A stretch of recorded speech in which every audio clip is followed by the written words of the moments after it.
Hello, Facebook fans and YouTube fans of DX Engineering. It is Tuesday afternoon here in the Eastern time zone of the USA. That's 18:15 Zulu on February 20, 2024. And this is Tuesdays with DX Engineering. But today we have a very special guest. It's DX Engineering with Otis, That's November right. Papa 4 Golf. And Otis, where are you? We're in the island of Robinson Crusoe in Juan Fernandez Archipelago in Chile. We're about 400 miles west of mainland Chile. And we're up here in a little hill called the Centinela Mountain, where we're doing our little the expedition Charlie Bravo Zero Zulu Alpha. And then we're just having fun and enjoying this time over here in this awesome part of the world. So, Otis, how many guys are there with you? All right, so we're total of 7 operators. We're kind of short staffed. Up here, I'm up in the hill with Steve and Hal. I'm gonna show you them in a little while. Then we got 2 guys that finished their shift this morning. The 2 mics, they're resting for the day. And then we got the other 2 guys, which are Dercel X Queen 3SK and HI3R. They're actually up in a little project here. I don't know if I'll show you there's a mountain here, which is a link to I'll show you. Let me see if you can see it on the screen there. You see that big tall mountain on the back? Yes, yes. Down there. So the one on the back, there's 3 repeater sites up there. One for the military, one for CONAF, which is the park agency, and another one for the fishermen. And none of them work. So they did have some pieces here and things. So they went up there to see if they can, get at least one of those radios operational, and so that we allow them to communicate. Now that's the repeater that I used to communicate with the Selkirk Island, which is about 90 miles west of here, which is part of the community here. Wow. Well, that is great. Otis, how many QSOs have been made in the DXpedition for Charlie Bravo Zero? Yeah, well, we got crossing around 75,000 right now. We got roughly about 30 something here in camp with the Charlie Bravo Zero Zulu Alpha. Then we got about 11,000, 12,000 with the remote operators, the Zulu Echo Whiskey. And then we also have a station down there in town, which is the Zulu Whiskey Station, which has about 20,000 right now. So, Wow. So far, roughly about 75,000. Hopefully, numbers are good and we're able to satisfy the need up there in the DX community. So, Otis, are you hearing from guys that are working you that this is an all-time new one for them?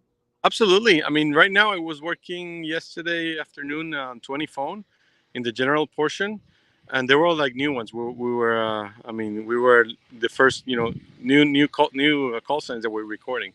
So a lot of them are new ones. A lot of them are doing the band slots. Actually, I had a pretty nice QSO with Nodir on 160 last night. That was his number 322, DXCC on 160. So he's a happy guy today. And then we've been working to, just get the need out there and make it good for everybody. And hope we're putting a good show for everybody out there. So, Otis, tell everybody about your website. What can you find? Where is the website, and what can you find on the website? Absolutely. It's Charlie Bravo Zero Zulu Alpha.com. You could go there. You could see the frequency plan. You could see the operation. We're also putting up our press releases as well. More updated information, it's through our Facebook page, Robinson Crusoe, DXpedition. You can find it there as well. We publish pictures and all of our updates as well. And there you can find more information about our project. This is a project that was originally thought out by Marco C1EW, but unfortunately he passed away in November. So after we had to basically reconnect and get all the leads, and we did this expedition roughly in about 3 or 4 months time. So we're glad to be here and putting a good show for you guys. So tell us about some of the things that have happened. What were the surprises? Maybe things that didn't go so well. Well, always surprises. We got to Chile. Basically, when we send our equipment in, we had a meeting in early December in Florida to test the equipment, those things. And by the time we decided, we already passed the deadline for the shipping, so we had to send it by air, which is more costly. And then when we got here, working with the local guys to take care of the taxes and get the equipment, check it out, they added the stuff, and also they shipped it to the island. And it basically got to the island roughly on the last ship. The ship took about a week to offload here in Juan Fernandez, and basically, they got the equipment, and we arrived like 2 days later. So we almost made it. Now the other thing was that there's some fires going on in Valparaiso, Chile, and we have scheduled for 2 weeks after. Our cargo would not have made it. So we're happy that we're here, and that everything came along, and we got all of our equipment, and we're just trying to crank those queues and make it fun for everybody. So what about the winds and the temperature? Tell us about that. I'll tell you. No, I'll show you. Let me see if I can walk over and give you a little. So we got up to the hill. Now this part I'm going to show you is some ruins. If you could see them, this is where the old radio station used to be. It's over 100 years old, and that was the first ways of communicating from town to the island. And on the back, on top of that hill, we actually put a tent, which is this one. We put it up there with the hex beam, and then we also had the second one with the other hex beam that you could see over there. And then that night went through heavy winds. When we came up here in the morning, we had no comms, and then we saw the tents that were so battered that we said, we got to find another place to do it, because the forecast for the weekend was about 30s, over 30 knots in town. So up here it's about 40 knots. So the good thing that everybody knows each other here. So I talked to Ramon, the hotel owner where we're staying, and he said, "Oh, give me a second." He called a buddy up, and he said, "Yeah, hop in the car. Let's go check out that place." So we went to another site, which is in town, and it was where a lot of other expeditions had operated from. It's a Santa Barbara Fort. And then he was very nice. He gave us access to a room, to his house. We plugged all the equipment, and we had another station out there, because our plan was to do the contest down there because of safety reasons. Now, as the days came by, the forecast started getting better. So the winds that we experienced during the contest were basically the same that we experienced the first night, and we're fine after that. And then from now on, it's just the forecast looks clear from now until the end of the expedition. So we're happy to have caught a good line. And even the local cells, you guys are lucky that we haven't had much rain or haven't had much storms or things like that. So we're very fortunate. So everybody on the DXpedition is doing fine, right? I mean, no injuries, no troubles. None of that. We're all happy. We're doing since we're only 7 of us, so we're doing 24-hour shifts. And then we do some overlapping, so we always try to have at least 2 or 3 guys up in the mountain at all times. And then we have a pickup truck that comes twice a day, in the morning and at night, to do the operator swap, to bring supplies, bring the fuel, take down the trash, do all that maintenance, and that's been really helpful. Also, we have a local guy here, Roger Castro. He's the one that actually we call him the king of Centinela up here. He's been up here many times. And he's helping us with the fuel. He knows the area very well, and that guy's help been outstanding. So really appreciate his effort and support to us. Yes. Well, next time you do a DXpedition, speaking of trash, I would ask W2RQ to go with you. Okay. All right. Anytime. Yeah. Well, so I want to show you around a little bit of the antenna setups and things like that. Yeah.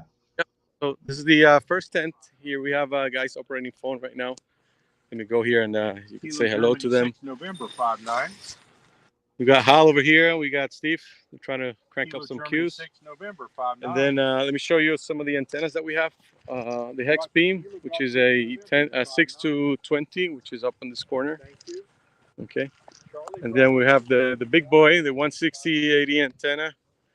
Up here, a spider pole with a ladder line. Then over here on the far, you have a 17 vertical with 12. And then right behind it, there is a 80-meter vertical as well. And then right here, you have a little vertical, which is a 30-meter, 40-meter as well. Okay. And then the other one over here, it's a 6-meter antenna. That one's been pretty, pay dividends. We have, we should be very close to 1,000 queues, maybe 900, 800, a couple EME contacts.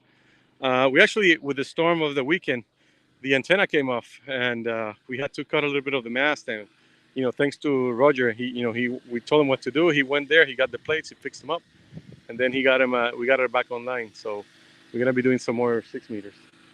And then let me show you. This is our living tent, rest tent. This is the rib, which is a remote operated radio. This is the Charlie Echo Whiskey, the Charlie Bravo Zero Zulu Echo Whiskey operators. This is what they're using. We got some of our food resting spot.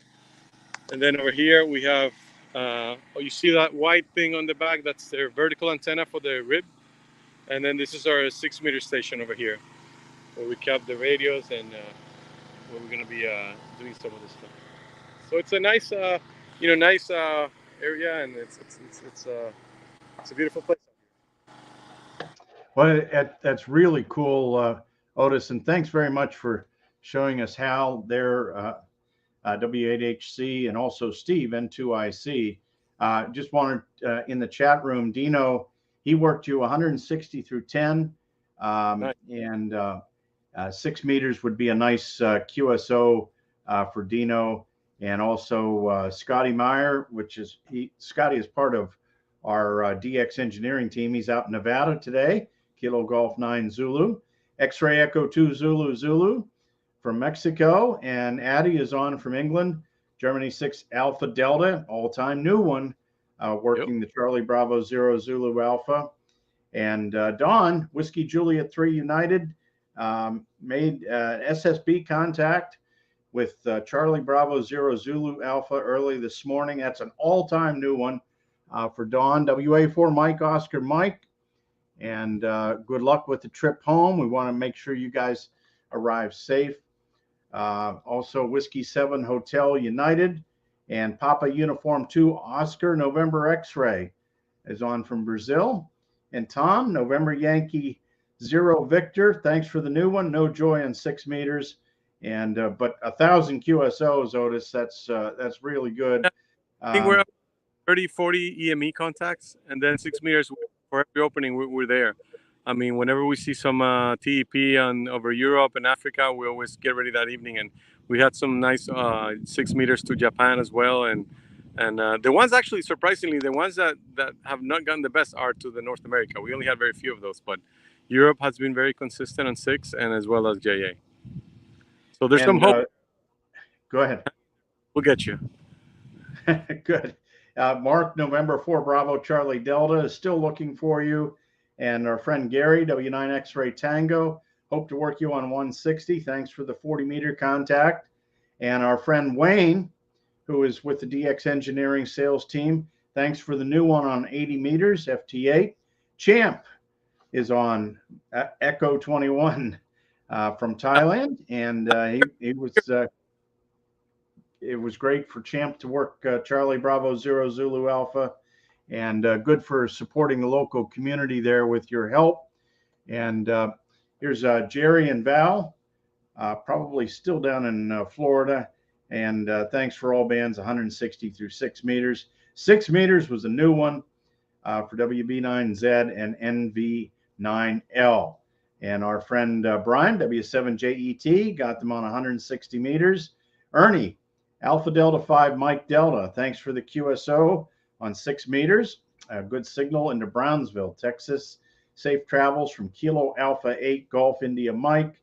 And also from Iceland, it's Tango Fox, I'm sorry, not Iceland, Costa Rica, Tango India 3 Golf Bravo on 6 meters. And James, Kilo Bravo 2 Fox Mike Hotel, making a lot of, you're making a lot of Parks on the Air people happy. And from Germany, it's Delta Charlie 5 Golf Alpha. From Poland, Sugar Queen 3 Mike. And also we have Dave says he'll be looking for you later today. And we've got Whiskey 5 Sugar Whiskey Victor. Jim, thanks for the new bands and modes. Well, Otis, this has been great. Thanks for explaining everything. And we look forward to your safe return back to your home QTH. Absolutely. We're looking forward to our trip. The forecast for the Saturday looks good, so winds. And then we're going to, actually a little more, we're going to be operating all the way till Thursday night. Then come Friday morning, we're going to begin disassembling camp and bringing things down. Hopefully we can have the Zulu Whiskey Station operational a little bit later on Friday. So everybody still got some chance, and hopefully, get those last slots filled in and get those all-time new ones. So really looking forward and helping and appreciate the help, everybody, for supporting us, all the donations that have been coming in, and especially you, Tim, you and DX Engineering, who are main sponsor for this event. So really appreciate your help. Well, thank you, Otis, and thanks for going down there, taking all this time off of work. And please give our best to the crew down there who are doing just a tremendous job handing out QSOs, and you're making DXing really great. So thank you again. Safe travels, and we'll talk to you after you get back home. Got it, buddy. See you later. Thank you very much. All right, 73, Otis. That's November Papa 4 Golf from the Charlie Bravo 0 Zulu Alpha DXpedition. And make sure you go to the website, Charlie Bravo 0 Zulu Alpha, to see where they're working. And also, if you'd like to help them out, they have a donate button as well.